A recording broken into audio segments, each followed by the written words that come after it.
Hello students, how are you all. I am Anuddiman. तो student, जैसा कि आप लोग जानते हैं कि प्रीवियस वीडियो में हम लोगों ने डिस्कस किए थे first 30 most important multiple choice questions from the live processes. तो उसी सीरीज में आज हम लोग नेक्स्ट 30 मल्टीपल चॉइस क्वेश्चंस जो है वो कवर करने वाले हैं। अगर आप लोगों ने अभी तक फर्स्ट 30 मल्टीपल चॉइस क्वेश्चन नहीं देखे हैं तो आप लोग को लिंक डिस्क्रिप्शन में मिल जाएगा, आप लोग वहां से उस वीडियो को देख सकते हैं। क्लियर बात है। तो आज इसी सीरीज में हम लोग पार्ट 2 करने वाले हैं, जिसमें हम लोग कवर करेंगे क्वेश्चन नंबर 31 से क्वेश्चन नंबर 60 तक। क्लियर बात है। तो अगर आप लोग क्लास 10th में टर्म 1 के एग्जाम देने वाले हैं तो ये वीडियो आप लोगों के लिए बहुत ही इंपॉर्टेंट होने वाला है।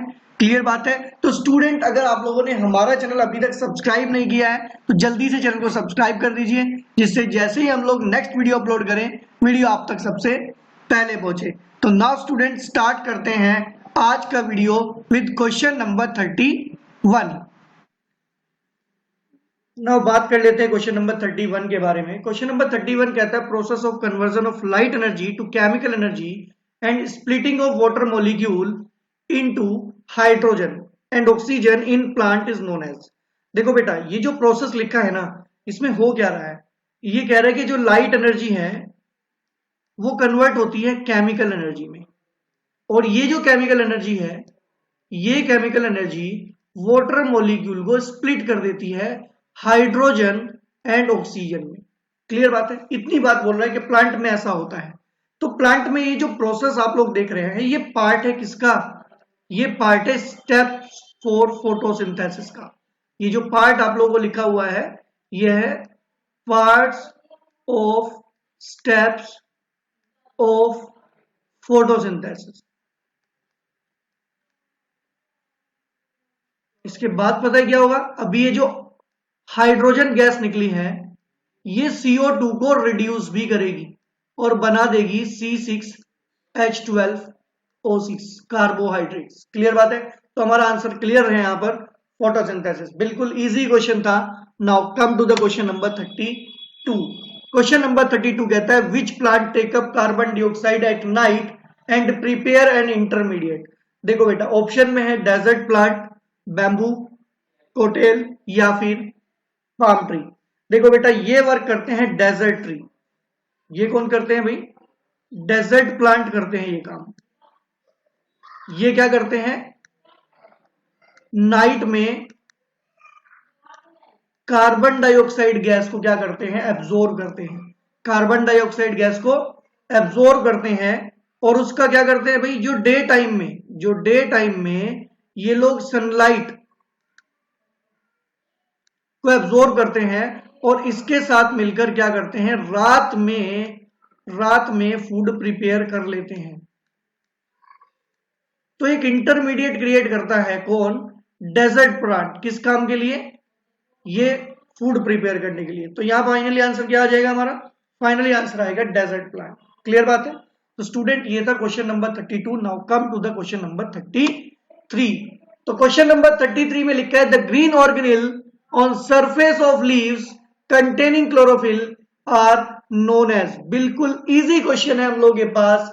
पूछ रहा है कि जो ग्रीन ऑर्गेनिल होता है surface of the leaves containing, तो लीव की सरफेस पर जो ग्रीन पार्ट होता है that is called the chloroplast, that is called the chloroplast. और इस क्लोरोप्लास्ट के अंदर ही क्या होते हैं, छोटे छोटे डॉट्स होते हैं, और इन डॉट को ही क्या बोलते हैं भाई, इन्हीं को बोलते हैं क्लोरोफिल। इन्हीं को क्या बोलते हैं भाई, क्लोरोफिल। तो भाई ये हमारा आंसर हो जाएगा सी पार्ट। बहुत ही इजी क्वेश्चन था ये भी 33।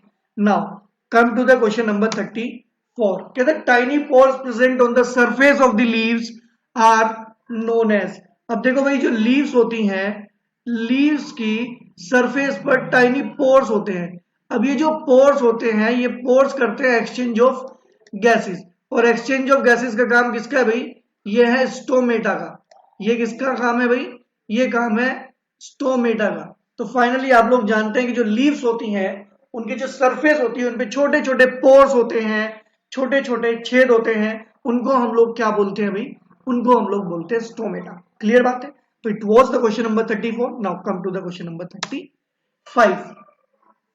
कहते हैं massive amount of gaseous exchange takes place in the leaves through stomata for the purpose of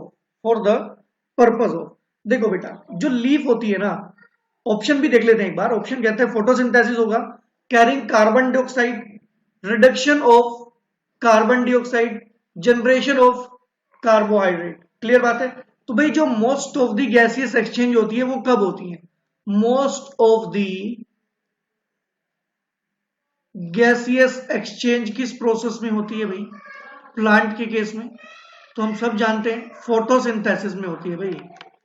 carbon dioxide entry करती है, ऑक्सीजन यहां से बाहर निकलती है। तो आंसर क्या हो जाएगा हमारे पास? आंसर हो जाएगा हमारे पास फोटोसिंथेसिस। क्लियर बात है, A part will be the correct answer. तो it was the question number 35। Now come to the question number 36। Question number 36 के बारे में बात कर लेते हैं। The exchange of gases in plants can be done through exchange of gases. देखो बेटा, अगर हम एक्सचेंज ऑफ गैसेस की बात करें, अगर हम एक्सचेंज ऑफ गैसेस की बात करें तो भाई देखो, अगर हम बात करें सरफेस, अगर भाई सरफेस की बात करें तो भाई सरफेस पर क्या होता है? सरफेस पर होते हैं स्टोमेटा,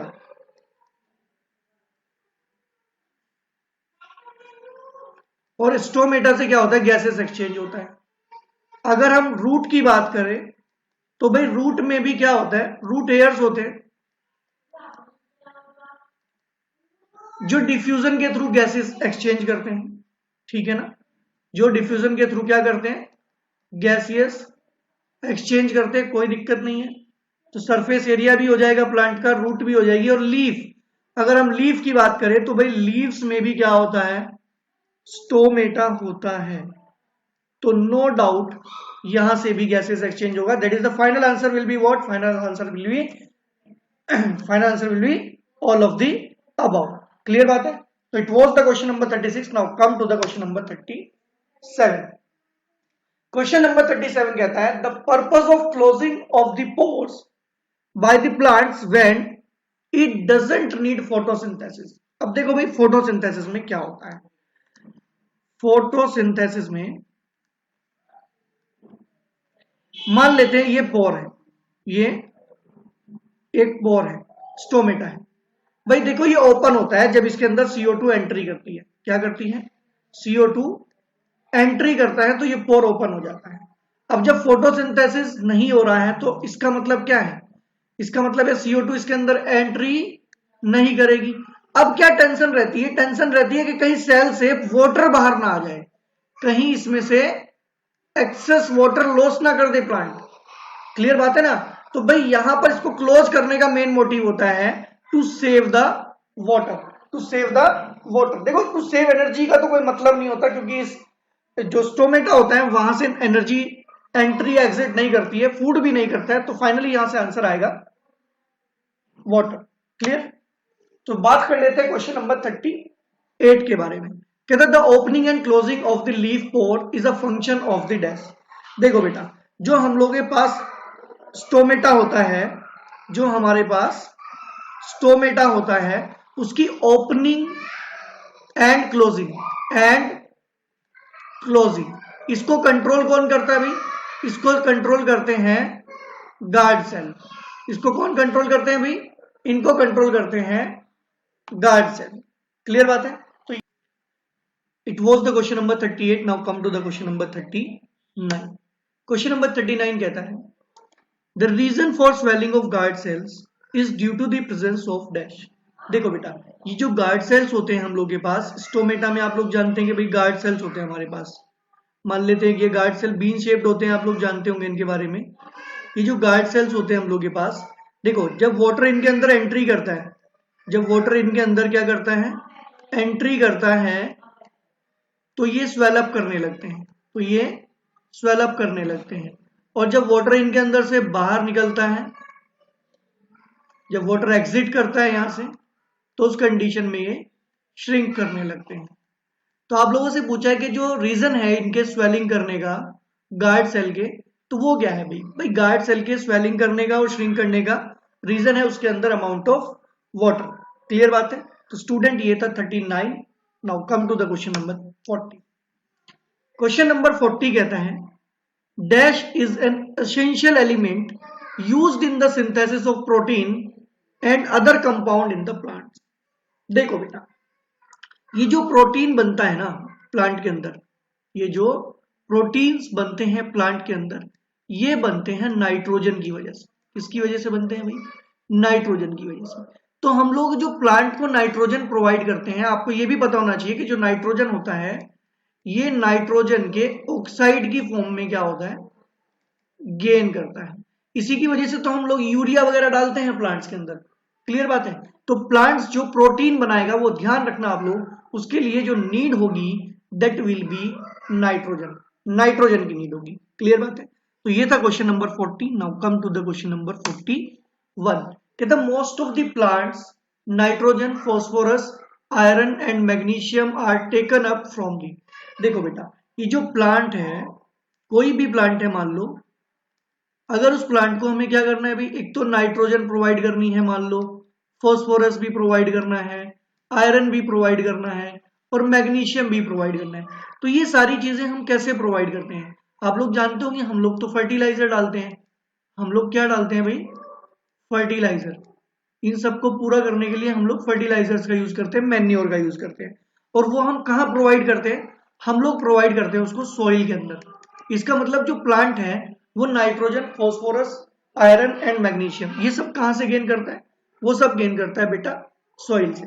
क्लियर बात है? तो हमारा आंसर हो जाएगा यहाँ पर soil. Now it was the question number 41. Now come to the question number 42. Question number 42 देखेंगे. क्वेश्चन नंबर 42 कहता है inorganic nitrates and nitrites help the plant for the synthesis of. तो प्रीवियस क्वेश्चन में अभी हमने बात की कि जो नाइट्राइट्स होते हैं, जो हमारे पास नाइट्रेट्स होते हैं बेटा एंड नाइट्राइट्स, ये सब नाइट्रोजन के ऑक्साइड है. ठीक है ना? ये सब दोनों क्या है भाई? ये दोनों नाइट्रोजन ऑक्साइड है. नाइट्रोजन ऑक्साइड है. और मैंने आपको ये भी बताया था भाई कि जो नाइट्रोजन ऑक्साइड्स होते हैं, ये किसके सिंथेसिस में वर्क करते हैं? क्या बनाने का काम करते हैं? ये बनाते हैं भाई प्रोटीन. क्लियर बात है? प्रीवियस क्वेश्चन में अभी डिस्कस किया था हम लोगों ने. तो स्टूडेंट, ये था question number 42. Now come to the question number 43. Question number 43 कहता है atmospheric nitrogen is converted into organic matter. जो एटमॉस्फेरिक नाइट्रोजन है, जो एटमॉस्फेयर में नाइट्रोजन है हमारे पास,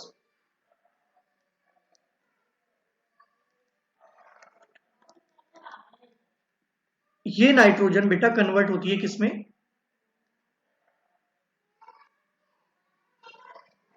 ऑर्गेनिक मैटर. अब ऑर्गेनिक मैटर क्या है भाई? ये ऑर्गेनिक मैटर ही क्या है? नाइट्रोजन के ऑक्साइड है. कहता है कि ये कन्वर्जन कौन करता है? ये कन्वर्जन कौन करता है भाई? तो ये कन्वर्जन देखो ऑप्शन में क्या क्या है? Bacteria, organic compound, airborne viruses, fertilisers. भाई फर्टिलाइजर कन्वर्जन का काम थोड़ी करते हैं. फर्टिलाइजर तो ऑलरेडी नाइट्रोजन के ऑक्साइड्स होते हैं. एयरबोर्न वायरस का भी कोई रोल प्ले नहीं है, क्योंकि ये सब चीजें होती हैं सॉइल में. ठीक है ना भाई? तो इसको कौन करता है भाई? Organic compounds. कन्वर्जन का काम थोड़ी करेंगे भाई, इसको काम करेगा बैक्टीरिया. इसका आंसर आएगा भाई बैक्टीरिया. तो बैक्टीरिया जो होते हैं वो एटमॉस्फेरिक नाइट्रोजन को कन्वर्ट करते हैं ऑर्गेनिक मैटर में. क्लियर बात है? तो it was the question number 43. Now come to the question number 44. कहते हैं each organism is adapted to its environment, the type of nutrition taken by them depends on. कहता है कि जितने भी ऑर्गेनिज्म एनवायरनमेंट को अडेप्ट करते हैं, वो किस टाइप का न्यूट्रिशन गेन करते हैं और किस चीज के ऊपर डिपेंड करते हैं. कहते हैं क्या वो एनवायरनमेंट के ऊपर डिपेंड करते हैं? बिल्कुल सही बात है. जिसको आप अडेप्ट कर रहे हो उसके ऊपर तो आप बिल्कुल डिपेंड करेंगे. अवेलेबिलिटी ऑफ फूड, बिल्कुल करेंगे अवेलेबिलिटी ऑफ फूड. पता नहीं कहां पर किस तरह का फूड प्री आप लोगों को मिले, तो उसी के अकॉर्डिंग आपको अपने आप को अडेप्ट कराना पड़ेगा. नेक्स्ट वन कहता है how it is obtained by the organism. ये भी बिल्कुल सही बात है भाई. हो सकता है कि आपको वहां से फूड गेन करने के लिए काफी मेहनत करनी पड़े और हो सके आपको कम मेहनत करनी पड़े. तो यहाँ पर एनवायरनमेंट भी, अवेलेबिलिटी ऑफ फूड भी और how it is obtained by the organism, सभी चीजों पर डिपेंड करेगा. That is answer will be the D part. Clear बात है? तो student, it was the question number 44. Now come to the question number 45. कहता है organisms who break down the food outside their body. भाई देखो, यहां पर एक इंपॉर्टेंट बात है, और इंपॉर्टेंट बात क्या है, ये जो ऑर्गेनिजम्स होते हैं भाई, ठीक है ना, जो क्या करते हैं, जो ब्रेक डाउन करते हैं किसका, द फूड, कहां करते हैं, outside their body, outside their body. अगर आप रिमाइंड करो तो वो ऑर्गेनिज्म जो अपने फूड को अपनी बॉडी से बाहर क्या करते हैं, ब्रेक डाउन करते हैं, उनको हम लोग बोलते हैं सेप्रोट्रोप्स। क्या बोलते हैं भाई, हम उनको बोलते हैं सेप्रोट्रोप्स। और सेप्रोट्रोप्स में भाई एग्जांपल भी पता होंगे आपको, फंजाई भी आता है, ठीक है ना, ब्रेड मोल्ड भी आता है, मशरूम भी आता है। तो ये सब क्या है भाई, ये सब है हमारे सेप्रोट्रोप्स। तो हमारे पास आंसर में था यहां पर फंजाई, हमारे पास आंसर में क्या था भाई, फंजाई। तो finally answer will be what, fungi. Clear है, क्योंकि जो वायरस है ये तो एक वायरस है, टैपवॉर्म अपने आप में क्या है, पैरासाइट है, तो ये आंसर नहीं होंगे, answer will be the fungi. Clear बात है। तो ये था question number 45। Now come to the question number 46। कहता है organism which derive nutrition from the plant and animal without killing them. भाई देखो, जो विदाउट किलिंग देम दूसरे के ऊपर डिपेंड कर रहा है अपने न्यूट्रिशन के लिए, वो एक्चुअल में है कौन, वो है पैरासाइट, वो है पैरासाइट। देखो बेटा, यहां पर जो यीस्ट है, ये मशरूम है और फंजाई है, ये तीनों तो है सेप्रोट्रोफ। ये तीनों कौन है भाई, ये तो सेप्रोट्रोफ है।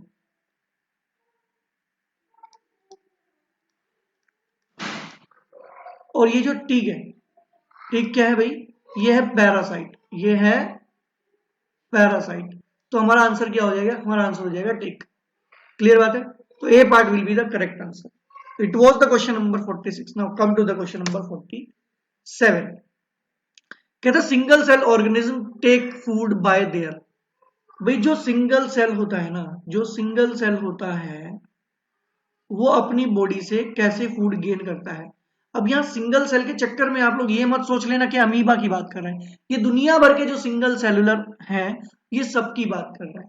देखो, जो सिंगल सेल ऑर्गेनिज्म है उसके पास कोई डाइजेस्टिव सिस्टम तो होता नहीं है, तो वो क्या करता है, वो अपनी पूरी बॉडी से, और we can say entire body surface से फूड को एब्जॉर्ब करता है, फूड को एब्जॉर्ब करता है। क्लियर बात है। तो यहां से हम लोग का आंसर हो जाएगा भाई एंटायर सरफेस। क्लियर बात है। It was the question number 47। Now come to the question number 48। तो बात कर लेते क्वेश्चन नंबर 48 के बारे में। क्वेश्चन नंबर 48 कहता है the broken down food into simpler form in amoeba is diffused into. देखो बेटा, एक्चुअल में अमीबा होता है ना, जो अमीबा होता है उसके अंदर एक्चुअल में एक फूड वैक्यूल होता है। उसके अंदर क्या होता है, एक फूड वैक्यूल होता है, जिसके अंदर वो क्या करता है भाई, वो अपने फूड को डाइजेस्ट करता है। और फाइनली क्या होता है, ये फूड, ये सेल के अंदर साइटोप्लाज्म होता है। ये सेल के अंदर क्या होता है भाई, ये साइटोप्लाज्म होता है। तो जब ये फूड को अपने डाइजेस्ट कर लेता है तो ये फूड को डिफ्यूज कर देता है इस साइटोप्लाज्म के अंदर, और धीरे धीरे ये फूड वैक्यूल क्या होता है, ये गायब हो जाता है।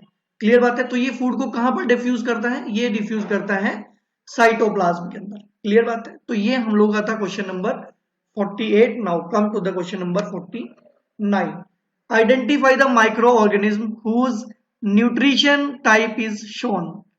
तो देखो भाई, ये जो न्यूट्रिशन टाइप है, वैसे मैं आपको बता दूं, इसकी शक्ल देख के आप लोगों को पता चल गया होगा कि ये क्या है, ये है अमीबा।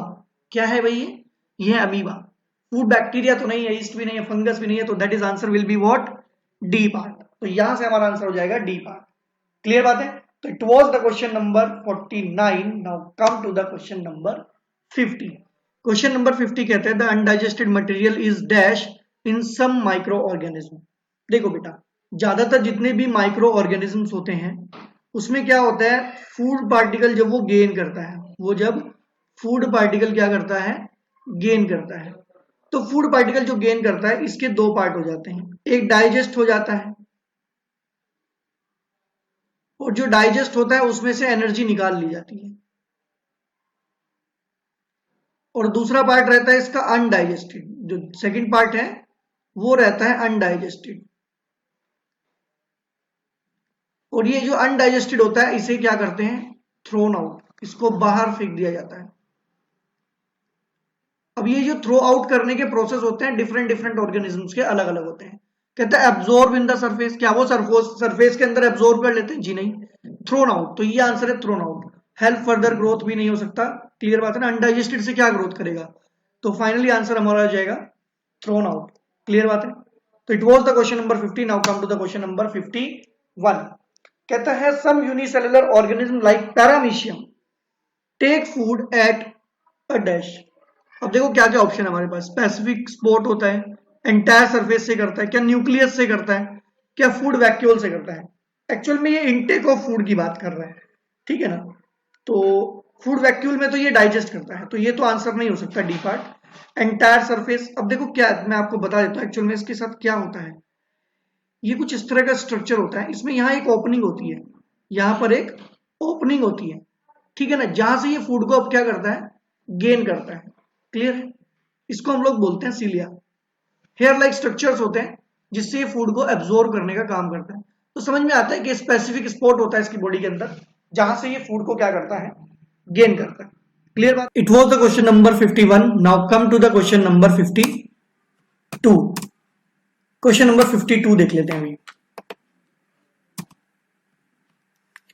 क्वेश्चन नंबर 52 कहता है alimentary canal in human beings is extended from. देखो भाई, एलिमेंट्री कैनाल को पूछ रहा है कहां से चलती है। एलिमेंट्री कैनाल हमारे माउथ से चलती है भाई, कहां से चलती है, माउथ से, और फाइनली कहां तक जाती है, एनस तक। कौन सी होती है एलिमेंट्री कैनाल, जिसके थ्रू हमारा फूड जो होता है हमारी बॉडी के अंदर मूव करता है, फिर ये हमारा स्मॉल इंटेस्टाइन में जाता है और उसके बाद लार्ज इंटेस्टाइन में जाता है और फाइनली क्या होता है, एनस के थ्रू ये एक्सक्रीट हो जाता है, क्लियर बात है। तो यहां पर लिखा small intestine to large intestine, entire large intestine, small intestine to anus नहीं, माउथ टू एनस जाता है, क्लियर बात है। एनस एक एक्सक्रीटरी ऑर्गन होता है। तो ये था question number 52। Now come to the question number 53। कहता है water like fluid in our mouth is secreted by. देखो बेटा, आप लोगों ने देखा होगा हमारे माउथ के अंदर पानी आ जाता है, जब कोई अच्छी चीज हम लोग देखते हैं खाने की तो हमारे माउथ के अंदर पानी आ जाता है, और वो माउथ के अंदर जो पानी आता है एक्चुअल में वो स्लाइवा होता है। वो क्या होता है, स्लाइवा होता है। और ये स्लाइवा कहां से सेक्रेट होता है, ये होता है स्लेवरी ग्लैंड से। ये कहां से सेक्रेट होता है भाई, ये होता है स्लेवरी ग्लैंड, हमारे माउथ के अंदर होता है ये, क्लियर बात है। तो आंसर आ जाएगा हमारा डी पार्ट, आंसर आ जाएगा हमारा डी पार्ट। तो it was the question number 53। Now come to the question number 54। Question number 54 कहता है the enzyme that break down the starch into simpler form is known as. देखो बेटा, हमारे mouth के अंदर मैंने अभी बताया आप लोगों को एक स्लेवरी ग्लैंड होता है,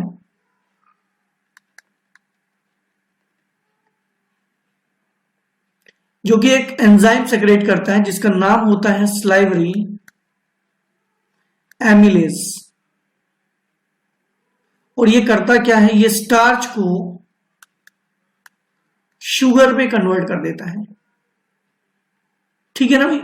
तो स्टार्च को ब्रेक डाउन का काम कौन करता है, ये करता है स्लेवरी एमिलेज, इसी को स्लाइवा बोलते हैं, इसी को स्लाइवा बोलते हैं। तो आंसर आ जाएगा हमारा स्लेवरी एमिलेज। तो ध्यान रखना, कभी भी स्टार्च टू ब्रेक डाउन बोलेगा शुगर में तो आंसर स्लेवरी एमिलेज होगा। नाउ बात कर लेते हैं क्वेश्चन नंबर 55 के बारे में।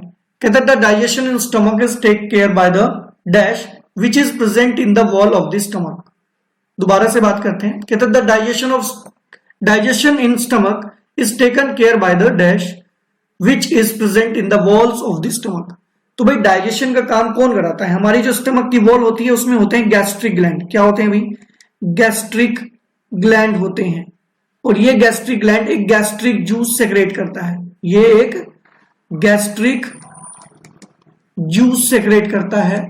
और इस जूस के अंदर होती हैं तीन चीजें, कौन कौन सी, एक तो होता है हाइड्रोक्लोरिक एसिड, दूसरा एक पेप्सिन होता है, और तीसरा होता है म्यूकस। इसका मतलब क्या है, इसका मतलब है कि जो गैस्ट्रिक ग्लैंड है, ये जो गैस्ट्रिक ग्लैंड है यही डाइजेशन में हेल्प करता है, क्योंकि ये जो तीनों हैं ये भी हमारे डाइजेशन में ही हेल्प करते हैं। क्लियर बात है? क्या वर्क है वो बात की बात है। तो कुल मिला के हमारा आंसर हो जाएगा यहां से भाई गैस्ट्रिक ग्लैंड। तो it was the question number 55। Now come to the question number 56। Question number 56 कहता है from the mouth the food is taken to the stomach through. देखो बेटा, ये जो हमारा माउथ होता है, यहां माउथ से जो फूड जाता है नीचे, यहां से जो फूड जाता है नीचे कहां तक? स्टमक तक। कहते हैं ये किसके थ्रू जाता है? ये किसके थ्रू जाता है? क्या बाइल डक्ट के थ्रू जाता है? क्या पैनक्रियाज के थ्रू जाता है? क्या डायफ्राम के थ्रू जाता है? या फिर एसोफेगस? तो भाई पाइप, जिसको ये जो फूड पाइप है हमारा, इसका एक और नाम भी होता है, इसको बोलते हैं एसोफेगस। कुछ जगह पर आपको स्पेलिंग में ओ नहीं मिलेगा, ठीक है ना? तो finally answer will be what? Oesophagus. तो it was the question number 56। Now come to the question number 57। कहता है hydrochloric acid facilitate the action of. जो हाइड्रोक्लोरिक एसिड होता है, अभी अभी हमने बात की ना भाई, गैस्ट्रिक जूस होता है एक। गैस्ट्रिक जूस के अंदर तीन चीजें होती हैं, पहला HCl, दूसरा पेप्सिन और तीसरा म्यूकस। क्लियर बात है? अब कहता है कि जो हाइड्रोक्लोरिक एसिड है वो किस चीज को फैसिलिटेट करता है, किसको फैसिलिटी प्रोवाइड करता है?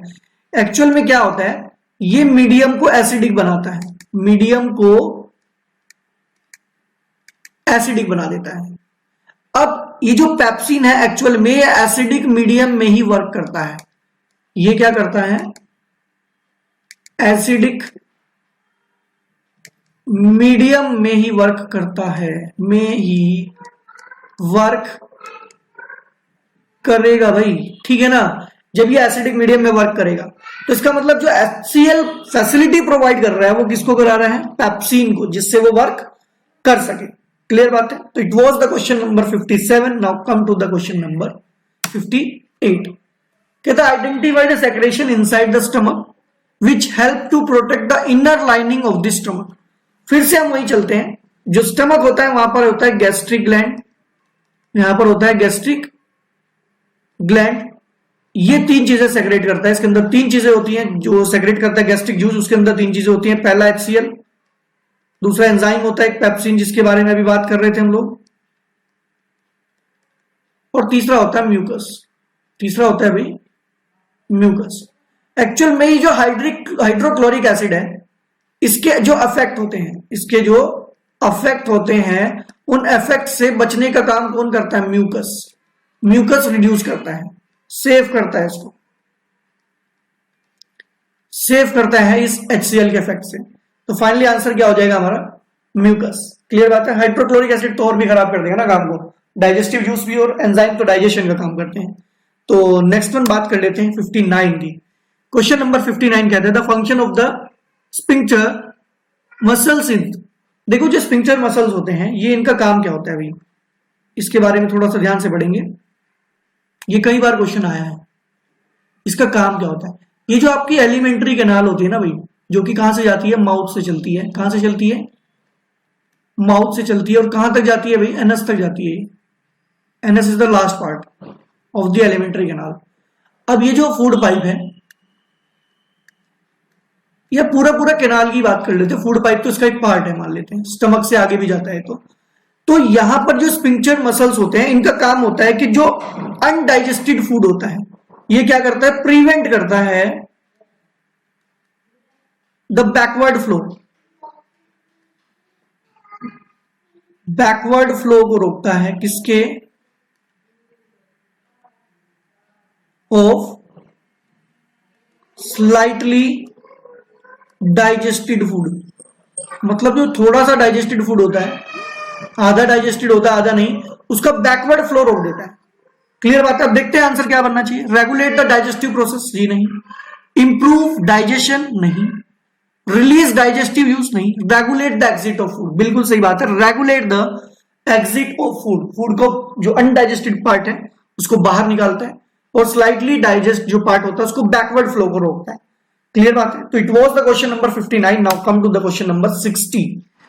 तो नाउ स्टूडेंट बात कर लेते हैं क्वेश्चन नंबर 60 के बारे में। क्वेश्चन नंबर 60 में लिखा है the dash delivers the digestive juice to small intestine through small tube called duct.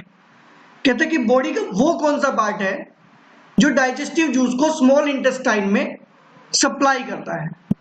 कहता है क्या स्टमक होता है, सेकंड है पेनक्रियाज, थर्ड वन है large intestine and the fourth one is anus.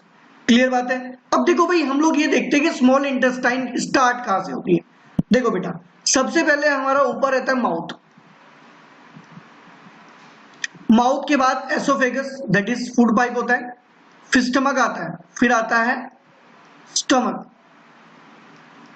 और स्टमक के बाद यहां से हमारे पास क्या होता है, ये हमारी स्मॉल इंटेस्टाइन यहां से स्टार्ट होती है। क्लियर बात है। और यहां जाके कहीं एनएस वाला पार्ट होता है। तो ऑब्वियस सी बात है कि अगर कहीं ना कहीं स्मॉल इंटेस्टाइन में कुछ जाता है तो इसी पोर्शन से जाता होगा। अब यहां पर एक स्ट्रक्चर होता है leaf like, that is called the pancreas, that is called the pancreas. और ये एक पैनक्रिएटिक जूस, ये एक पैनक्रिएटिक जूस सेक्रेट करता है जिसे ये डाइजेस्टिव जूस बोल रहे हैं। और ये पैनक्रिएटिक जूस जो होता है ये स्मॉल इंटेस्टाइन के अंदर एंट्री करता है। क्लियर बात है। तो यहां से पता चल गया कि वो बॉडी का कौन सा पार्ट है जो डाइजेस्टिव जूस को एंट्री कराता है स्मॉल इंटेस्टाइन में through small pipe that are called the ducts. Clear बात है। तो हमारा आंसर हो जाएगा यहां से पैनक्रियाज। क्लियर बात है। तो स्टूडेंट आज की वीडियो में हम लोग क्वेश्चन नंबर 60 तक कवर करेंगे। नेक्स्ट वीडियो में हम लोग बात करेंगे क्वेश्चन नंबर 61 से लेकर क्वेश्चन नंबर 90 तक। तो स्टूडेंट आई होप कि आज का वीडियो आप लोगों को कंप्लीटली समझ में आ गया होगा। तो अगर आप लोगों को हमारा वीडियो अच्छा लगा तो इसे लाइक करें, शेयर करें और अपने फीडबैक्स हमें कमेंट बॉक्स में जरूर भेजें। और अगर आप लोगों ने अभी तक चैनल को सब्सक्राइब नहीं किया है तो जल्दी से चैनल को सब्सक्राइब कर दीजिए, जिससे जैसे ही हम लोग वीडियो अपलोड करें वीडियो आप तक सबसे पहले पूछे। तो now student thanks for watching, मिलते हैं नेक्स्ट वन वीडियो में।